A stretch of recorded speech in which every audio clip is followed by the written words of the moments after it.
Ionization energy को affect करने वाले 4 फैक्टर्स हैं: atomic size, effective nuclear charge, penetration effect और इलेक्ट्रॉनिक कॉन्फ़िगरेशन। हमने उन चारों को डिटेल में देखा। अब हम पीरियड्स और ग्रुप्स में आयनाइजेशन एनर्जी का ऑर्डर देखते हैं।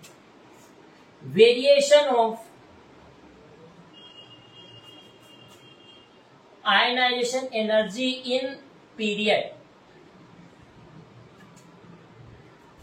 एक पीरियड में किस तरीके से आयनाइजेशन एनर्जी चेंज होती है उसे हमें देखना है। मैं एग्जांपल के लिए आपके सामने पीरियड नंबर 2 के एलिमेंट्स लिख लेता हूं। एग्जांपल के लिए मैं अगर आपके सामने सेकंड पीरियड के एलिमेंट्स लिखना शुरू करूं तो वो होंगे lithium, beryllium, boron, carbon, nitrogen, oxygen, fluorine, neon. मुझे इनमें आयनाइजेशन एनर्जी का ऑर्डर निकालना है। तो मैंने आपको एक फैक्टर बताया था, एटॉमिक साइज। अगर एटॉमिक साइज ज्यादा है तो न्यूक्लियस और इलेक्ट्रॉन के बीच की दूरी भी ज्यादा है। कम एनर्जी में आसानी से इलेक्ट्रॉन निकाला जा सकता है। अगर एटॉमिक साइज कम है, न्यूक्लियस और इलेक्ट्रॉन के बीच की दूरी कम है, तो मुझे ज्यादा एनर्जी देनी पड़ेगी ताकि मैं फोर्स ऑफ अट्रैक्शन को नेग्लेक्ट करके इलेक्ट्रॉन को बाहर निकाल सकूं। अब आपको पता है पीरियड में लेफ्ट वाले एटम की एटॉमिक रेडियस सबसे ज्यादा होती है, राइट वाले की एटॉमिक रेडियस सबसे कम होती है। इसकी एटॉमिक साइज ज्यादा, तो इसको आयनाइजेशन एनर्जी भी सबसे कम देनी पड़ेगी, और इसकी एटॉमिक साइज सबसे कम, तो इसको आयनाइजेशन एनर्जी सबसे ज्यादा देनी पड़ेगी। तो ट्रेंड के हिसाब से, फैक्टर्स के हिसाब से आयनाइजेशन एनर्जी का ऑर्डर कुछ इस तरीके से आना चाहिए था, क्योंकि इधर वालों की रेडियस ज्यादा है, इधर वालों की रेडियस कम है, तो जिधर रेडियस कम उधर आयनाइजेशन एनर्जी ज्यादा, और जिधर रेडियस ज्यादा उधर आयनाइजेशन एनर्जी कम। लेकिन ये ऑर्डर सही नहीं है, इसके अंदर भी कुछ एक्सेप्शंस है। तो मैं एक्सेप्शंस की बात कर लेता हूं। सबसे पहला एक्सेप्शन हम देखेंगे बेरिलियम और बोरोन के बीच।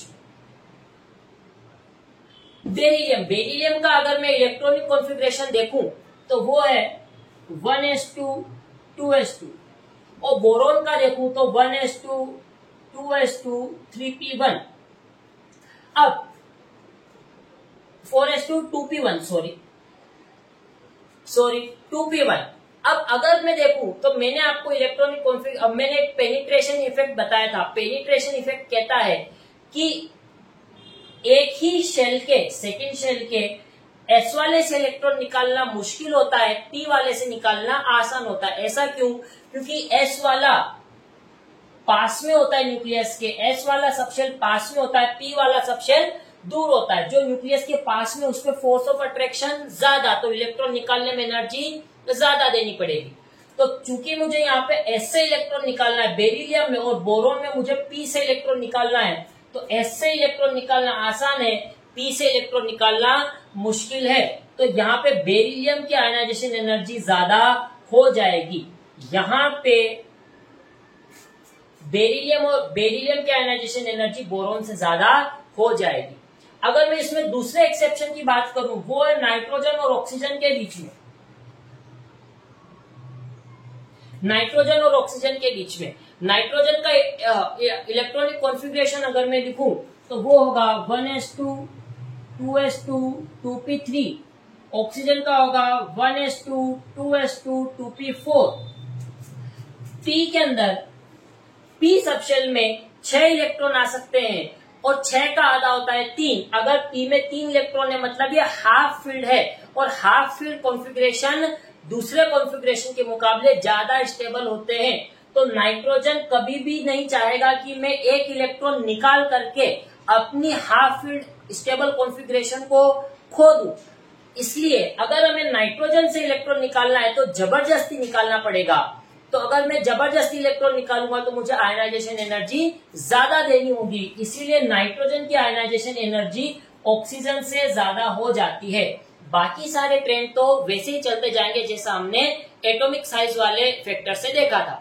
तो अगर मैं फाइनल बात करूं एक पीरियड में किस तरीके से आयनाइजेशन वेरी करती है, तो फाइनल आंसर होगा लिथियम अगर मैं फाइनल बात करूं तो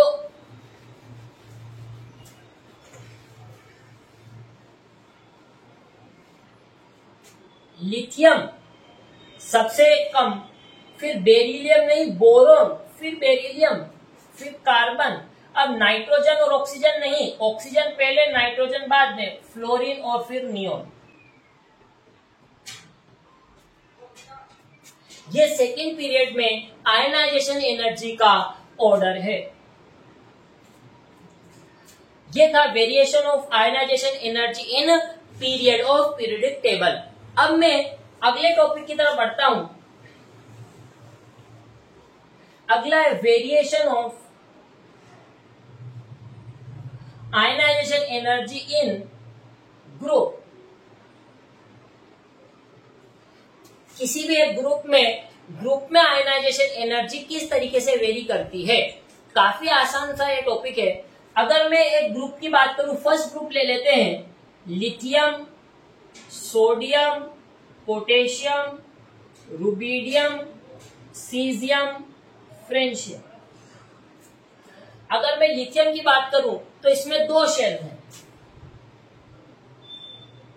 सोडियम में 3 shell, 4 shell, 5 shell, 6 shell, 7 shell.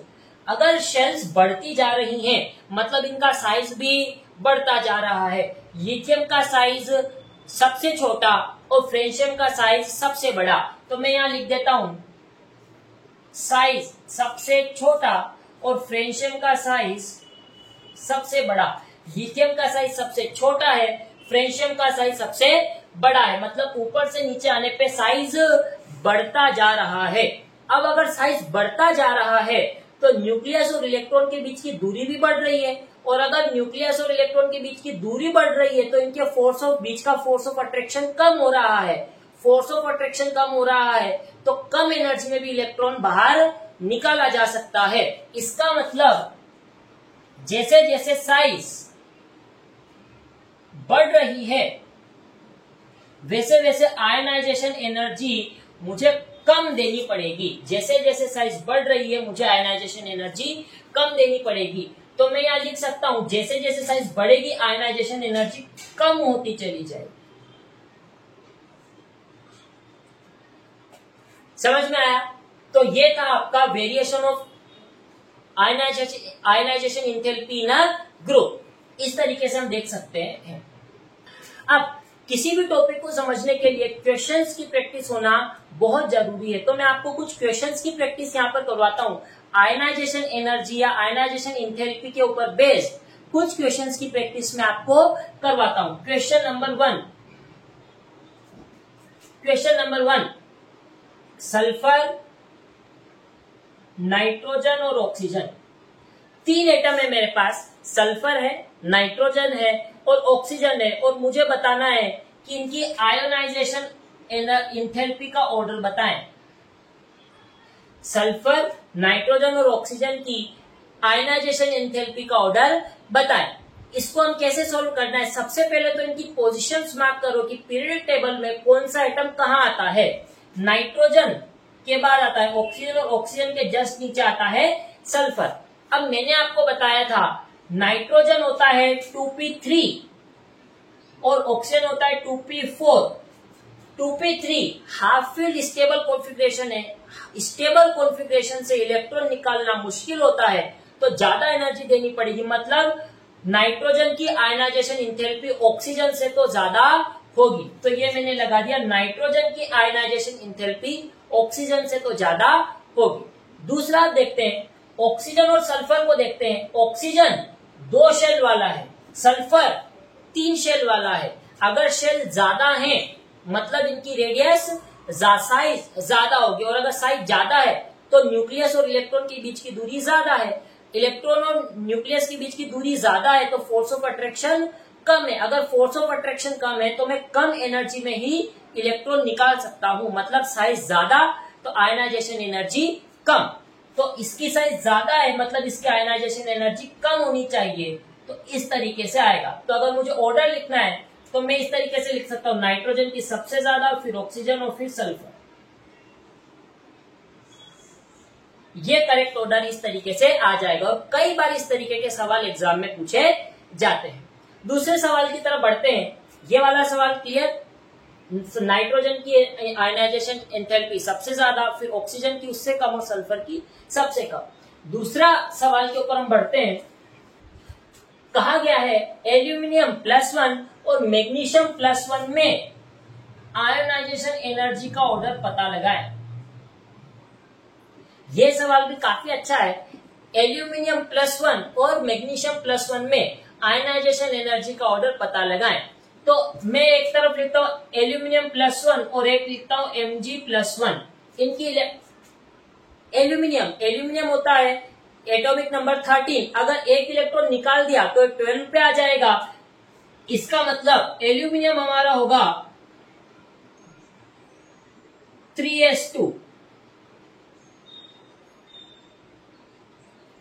और मैग्नीशियम होगा 12 था, एक इलेक्ट्रॉन निकल गया तो 11 पे आ जाएगा, नियोन 3s1। अब आपको पता है कि 3s2 फुल फील्ड है, इससे इलेक्ट्रॉन निकालना मुश्किल है क्योंकि ये ज्यादा स्टेबल है 3s1 के मुकाबले। ज्यादा स्टेबल है तो इससे इलेक्ट्रॉन निकालना ज्यादा मुश्किल होगा, मतलब इसकी आयनाइजेशन एंथैल्पी ज्यादा और Mg+1 की आयनाइजेशन एंथैल्पी कम। ये इसका आंसर।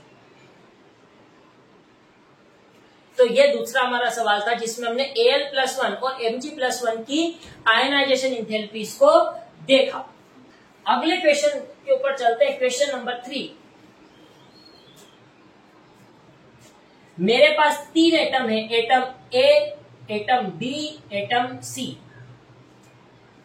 A की आयनाइजेशन एंथैल्पी है, A की आयनाइजेशन एंथैल्पी है 500 किलोजूल पर मोल, B की है 2400 किलोजूल पर मोल और C एटम की है 875 किलोजूल पर मोल। मुझे पूछा गया है कौन सा एटम इन तीनों में से कौन सा एटम हैलाइड है, तीनों में से कौन सा एटम हैलाइड है, कौन सा एटम मेटल है और कौन सा एटम इनर्ट गैस है। तीनों में से कोई एक एटम हैलाइड है, कोई एक मेटल है और कोई एक इनर्ट गैस है। मुझे बताना है कौन सा इनर्ट गैस है, कौन सा मेटल है और कौन सा हैलाइड है। अब जो मैंने आपको ऑर्डर बताया था, सेकेंड आयनाइजेशन एनर्जी का मैंने आपको ऑर्डर बताया था, लिथियम जो लेफ्ट में था उसकी आयनाइजेशन एनर्जी सबसे कम थी, उसकी आयनाइजेशन एनर्जी सबसे कम थी। क्यों कम थी? क्योंकि सबसे लेफ्ट वाले एटम का एटॉमिक साइज सबसे बड़ा होता है। अगर बड़ा एटम है तो आयनाइजेशन एनर्जी कम लगेगी। तो जो मेटल होगा, मेटल लेफ्ट में आएगा, एल्कलाई मेटल्स और एल्कलाई अर्थ मेटल्स। तो जो लेफ्ट वाला होगा, जो मेटल होगा, उसकी आयनाइजेशन एनर्जी सबसे कम होगी। अब तीनों में सबसे कम आयनाइजेशन एनर्जी ए की है, मतलब ए होगा मेटल, ए होगा मेटल। क्यों? क्योंकि पीरियड में सबसे कम आयनाइजेशन एनर्जी मेटल्स की होती है। एक पीरियड में सबसे ज्यादा आयनाइजेशन एनर्जी इनर्ट गैस की होती है, इनर्ट गैस की होती है। आपको पता है इनर्ट गैस का साइज सबसे छोटा होता है, साइज सबसे छोटा है तो आयनाइजेशन एनर्जी सबसे ज्यादा लगेगी। सबसे ज्यादा आयनाइजेशन एनर्जी बी की है, इसका मतलब इसकी आयनाइजेशन एनर्जी सबसे ज्यादा लगेगी। तो बी हो जाएगा हमारा इनर्ट गैस। पीरियड में सबसे ज्यादा आयनाइजेशन एनर्जी इनर्ट गैस की होती है। और एक जो बच गया 875, ये हमारा हो जाएगा हैलाइड। क्लियर? तो ये 3 क्वेश्चन मैंने आपको साझा किए जो आयनाइजेशन एनर्जी के कॉन्सेप्ट पे बेस्ड थे। और आपको आपकी किताब से, जो भी आप किताब फॉलो करते हो, आपको इसके ऊपर ढेर सारे सवाल करने हैं ताकि ये टॉपिक आपका क्लियर हो जाए।